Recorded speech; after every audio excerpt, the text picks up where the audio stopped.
Welcome to the Country Watch Political Intelligence Briefing Quick Hits, a weekly briefing of hot stories across the world in brief.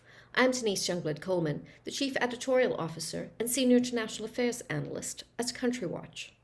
Given the unprecedented and fast-moving events as war rages in Europe, I'm compelled to cover Ukraine as the featured country, although several other countries also factor into this crisis. First, a quick rundown of the landscape in Ukraine. In mid-March 2022, the battleground in Ukraine was beyond grim. It was devastating.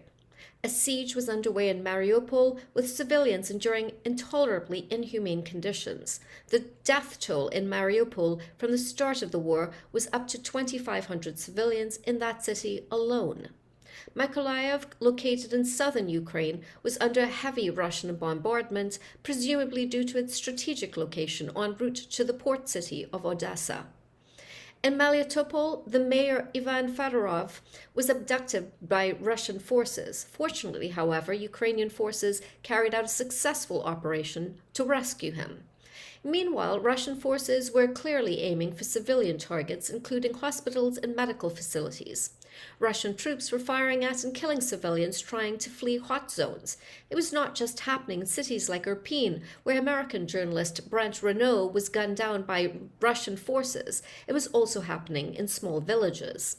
Overall, Russian soldiers were attacking civilians, terrorizing, wounding, and killing them with impunity. Even when a humanitarian corridor to evacuate residents from Borodyanka and the neighboring villages was agreed upon with the Russians, it was not honored. Locals said the attacks were even worse at the time the evacuation was supposed to take place. In Mariupol, despite a theater sheltering civilians being clearly marked as housing children, it was laid to waste anyway. The phrase indiscriminate attacks can no longer be applied. It is painfully clear that Russia is using its Syrian model to deliberately inflict maximal pain on the civilians of Ukraine. It was also clear that war crimes were taking place with deadly, brutal, and appalling regularity. And yes, here at Country Watch, we are not going to prevaricate or equivocate. War crimes are taking place under a collective watch, and it requires moral clarity that it be named as such. Returning to the landscape, Russian forces were expanding the battle zone to the far west of Ukraine, targeting airports, including one perilously close to the border with Poland. As to the Russian offensive in the western part of Ukraine, in the early hours of March 13th, Russian airstrikes hit the International Peacekeeping and Security Center, close to the country's cultural center of Lviv, which is also a UNESCO World Heritage Site. As if Russian brutality in Ukraine were not bad enough, Ramzan Kadyrov, the Chechen leader, posted a video announcing his arrival on the outskirts of Kyiv. The hardline stalwart of Russian President Vladimir Putin gained notoriety for his merciless and ruthless campaign in Chechnya to crush dissent and bring the Chechen population to heel. Undoubtedly, the Kadyrov scorched earth model was to be employed against the civilian population in Ukraine. Meanwhile, a convoy of Russian military vehicles was still in the area of Kyiv. According to the United Kingdom's Defense Ministry, Russian troops were attempting to envelop Ukrainian forces, but were facing staunch resistance. So let me repeat, even as Russia was laying waste to Ukraine, it was also encountering fierce resistance from Ukraine. It seemed that Russia was unprepared for this scenario to the extent that Russia was appealing to China for assistance with military equipment and other aid. The fact that China was entertaining the request from Russia raised alarms about the burgeoning Moscow-Beijing alliance of authoritarian countries. Accordingly, United States National Security Advisor Jake Sullivan raised direct concerns with Chinese diplomat Yang Jiechi about China's support to Russia since the invasion of Ukraine. Sullivan warned that any such support would damage relations with the United States and its allies and partners around the world.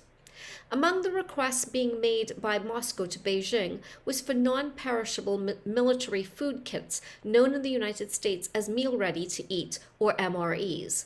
Such a request would only underline the observations made by military analysts, including Mark Hertling, who observed that Russia's lack of progress was related in part to logistical challenges and basic unpreparedness of the Russian military.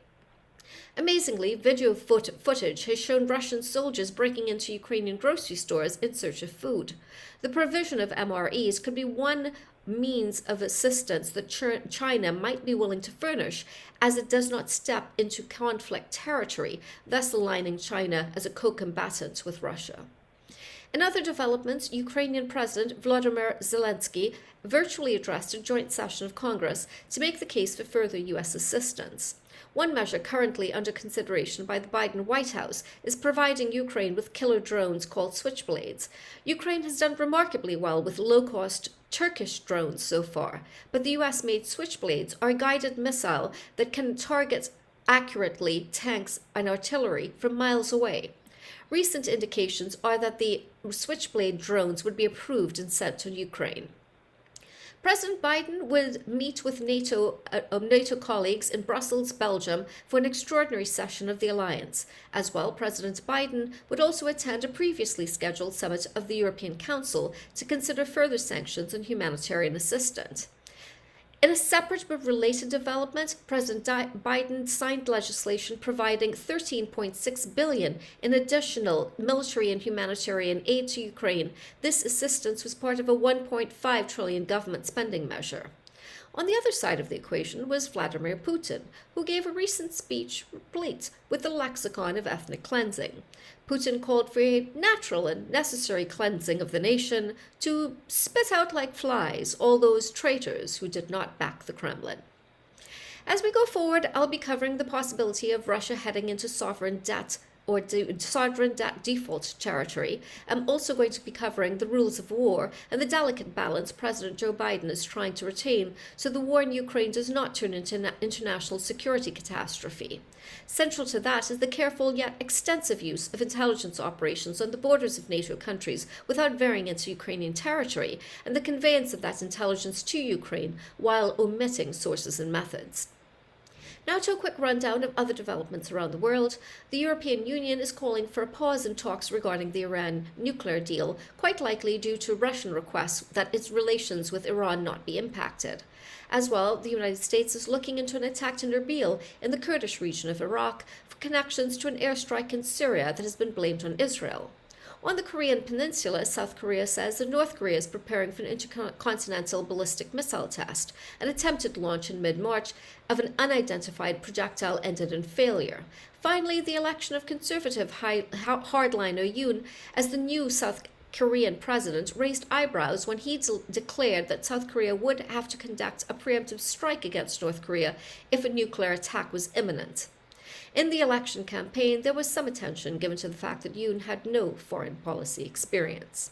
Finally, even as we watch the war play out in Ukraine, there are humanitarian crises elsewhere in the world, for example, war-torn Yemen, which is experiencing famine conditions.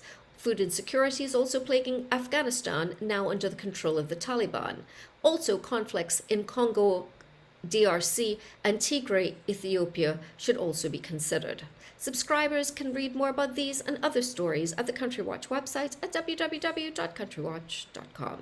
I'd also like to take this time to mention my comprehensive Afghanistan withdrawal report called Sunsets in the Graveyard of Empires, which is available for purchase from the Country Watch website at www.countrywatch.com. Thank you for your time, have a great day, and remember now, more than ever, we live in an interconnected world.